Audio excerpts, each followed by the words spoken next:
آپ کے غلام اسلم فرماتے ہیں رات کو میں اور جناب عمر نکلے تھے تو ایک مکان میں ہم نے دیکھا کہ ایک عورت نے نا اس کے بچے بار بار شور کر رہے ہیں اور وہ کچھ پکا رہی ہے، آواز آ رہی ہے۔ تو حضرت عمر نے دروازے پہ دستک دی، کون ہے دروازے؟ کہا میں ایک غلام ہوں۔ حضرت عمر کہتے ہیں غلام ہوں، بہن کیا مسئلہ ہے، بچے کیوں رو رہے ہیں؟ تو بی بی کہنے لگی تمہیں کیوں بتاؤں، جاؤ نا اپنا کام کرو۔ حضرت عمر نے اصرار کیا تو تلخ لہجے میں، جس سے غصہ نہیں کر جاتے حکمران، councillor, chairman, M P M N A ناراض نہیں ہو جاتے، اس تلخ لہجے میں بی بی کہنے لگی دعا کرو اللہ میرے اور عمر کے درمیان قیامت میں فیصلہ کرے۔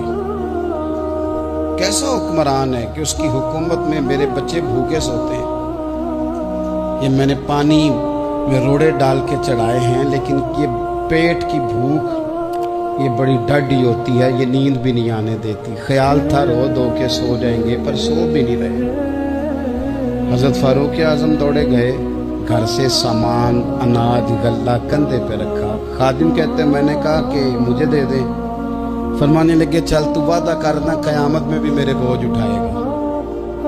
حضور نہیں، وہ تو میرے بس کی بات نہیں۔ فرمایا پھر مجھے کرنے دے۔ دوڑے آئے، اس خاتون کے دروازے پر لا کے وہ چیزیں رکھی، کہا بہن اگر تو پردہ کر لے تو یہ غلام نا آج کھانا پکا دے تیرے بچوں کو۔ پھر وہ گھی چڑھا کے چینی ڈال کے کچھ سامان پکتا تھا وہ کھانا پکایا۔ غلام کہتے ہیں جب پھونکے مارتے تھے تو داڑھی سے دھواں نکلتا تھا، آگ جلاتے تھے دھواں نکلتا تھا، پھر کھانا پکایا، پھر ان بچوں کو کھلایا۔ پھر حضرت عمر فاروق رضی اللہ تعالیٰ عنہ نا تھوڑے پیچھے بیٹھ گئے تو بچوں کے ساتھ اس طرح کی باتیں کرنے لگے کہ وہ ہنس پڑے۔ جناب اسلم کہتے بچے اس بیوہ کے ہنستے تھے، بچے ہنستے تھے اور عمر روتے تھے۔ جب وہ ہنستے تھے تو فاروق روتے تھے۔ پھر وہ بچے آہستہ آہستہ لیٹنے لگے اور جب وہ سونے کی طرف بڑھنے لگے تو حضرت عمر کہنے لگے بہن میں جاؤں؟ کہنے لگی رب تیرا بھلا کرے، میرا کلیجہ پھٹ جاتا اگر میرے بچوں کو آج شام بھی روٹی نہ ملتی۔ تو سیدنا فاروق اعظم رضی اللہ تعالیٰ عنہ کہنے لگے پھر تو میرے لیے دعا کرے گی؟ کہنے لگی میں دعا کرتی ہوں اللہ عمر کی جگہ تیرے جیسا کو نیک آدمی بٹھا دے۔ تو حضرت عمر کہنے لگے ایک چھوٹی سی گزارش بھی مان لو گی؟ کا کیا؟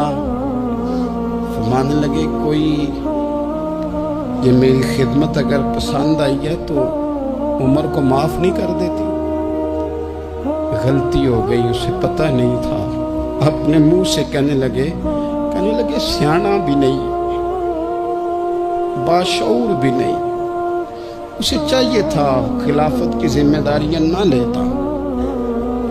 لیکن حضرت صدیق نے کہا تو وہ مان گیا، لیکن بہن میں اسے جانتا ہوں، بزدل بڑا ہے، کمزور بڑا ہے، ضعیف بڑا ہے، اگر تو قیامت میں اس کی شکایت لگائے گی تو بڑا کمزور پڑ جائے گا، اس کے لیے مشکل ہو جائے گا۔ تو کہنے لگی اچھا اگر تو اتنی سفارش کرتا ہے تو جا، میں نے عمر کو معاف کیا۔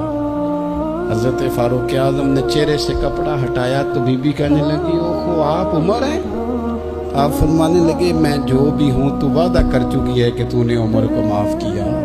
پھر باہر نکلے اور اپنے خادم جناب اسلم سے کہنے لگے 2 بندے اور بلا اور انہیں گواہ بنا کہ میں نے اس غریب کے روتے بچے ہنسائے ہیں، تو جا کے ان کو بتا میں نے وہ ہنسائے ہیں، اس کے بھوکے بچوں کو میں نے روٹی کھلائی ہے، اور تو گواہ ہو جا کہ اس بی بی نے خود کہا ہے بغیر جبر کے، میری گزارش پہ کہا ہے کہ میں نے عمر کو معاف کیا۔ کیوں نہ ہم بھی اپنی اپنی ذمہ داریوں کا احساس کر لیں، کیوں نہ ہم بھی جہاں جہاں ہماری ڈیوٹی ہے ہم بھی وہاں غور کر لیں، کہیں ایسا تو نہیں کہ ہم بھی کمزور پڑ گئے ہیں، ذمہ داری تو لے لی ہے پر اب ہم ادا نہیں کر پا رہے۔